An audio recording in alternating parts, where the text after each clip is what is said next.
গরম তো তার নিজের মতো পড়ছে, আর আমি আমার পছন্দ মতো খাবারগুলো খেতে পাচ্ছি না। সেই এক ঘেয়ে ঝোল ঝাল নয় জল ভাত খেতে হচ্ছে। আর কতদিন যে চলবে তার নেই ঠিক।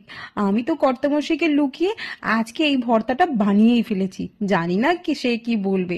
এই ঢ্যাঁড়সগুলো এনেছিল ঝোল খাবে বলে। ওই ঢ্যাঁড়সের হরহরানি ঝোল বাবা আমার একেবারে ভালো লাগে না। তাই এগুলোকে আজকে একটা ব্যবস্থা করতেই হবে। কথা বলতে বলতে ঢ্যাঁড়সগুলো তো একদম এলোমেলো করে কুচি করে নিয়েছি। এবার ফ্রাইং প্যানে বেশ খানিকটা তেল দিয়ে দিয়েছি। তেলটা আমি যতটা সম্ভব কম দেওয়া যায় ততটাই ব্যবহার করছি। জিরে দিয়ে ভেজে নিলাম সেটাকে। কিছুটা রসুনও দিয়ে দিয়েছি। এখানে ওই 6-7টার মতো রসুন আমি দিয়েছি। সেগুলোকেও একটু নরম করে ভেজে নেব। রসুন আর জিরেটা ভাজা হয়ে গেলে সেটা একটা থালার মধ্যে তুলে রেখে দেব। এবার যতটুকু তেল আছে ওই ফ্রাইং প্যানে, সেই তেলের মধ্যে দিয়ে দেব কিছুটা টমেটো কেটে, দুটো কাঁচা লঙ্কা, আর বেশ খানিকটা পেঁয়াজও।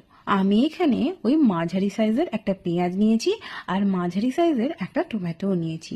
সামান্য একটুখানি তেল আর একটুখানি নুন দিয়ে এগুলোকে উল্টে পাল্টে একটুখানি সেঁকে নেবো আর কি। ওইটুকু তেলে তো আর ভাজা যায় না, তাই সেঁকে নেব। মানে একটুখানি পোড়া পোড়া ভাব এসে গেলে, জিনিসগুলো একটুখানি নরম নরম হয়ে গেলে সেই থালার মধ্যে এইগুলোকেও রেখে দেব। ফ্রাইং প্যানে আবারও সামান্য একটু তেল দিয়ে কেটে রাখা ঢ্যাঁড়সগুলো দিয়ে দেব। আমি কিন্তু ঢ্যাঁড়সগুলো কাটার আগেই ধুয়ে রেখেছিলাম।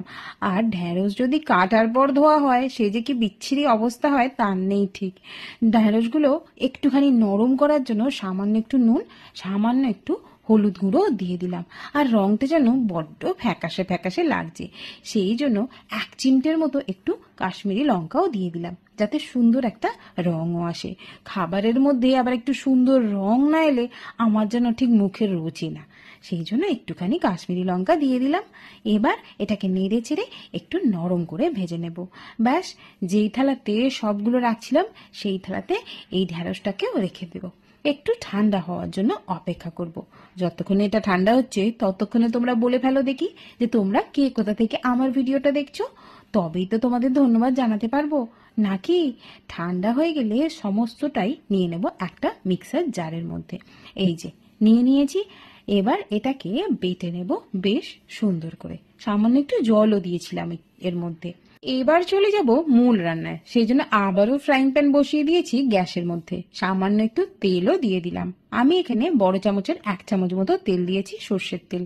কালো জিরে ফোড়ন দিলাম, আর দুটো শুকনো লঙ্কা ফাটিয়ে দিয়ে দিলাম। এবার এই ফোড়নটাকে একটুখানি নেড়ে চেড়ে নেব। বেশ একটা শুকনো লঙ্কার সুন্দর গন্ধ আসতে শুরু করলে দিয়ে দেব যেটা বেটে রেখেছিলাম। মানে ওই একটু কম হবে। আর সামান্য একটুখানি চিনিও দিয়ে দিলাম।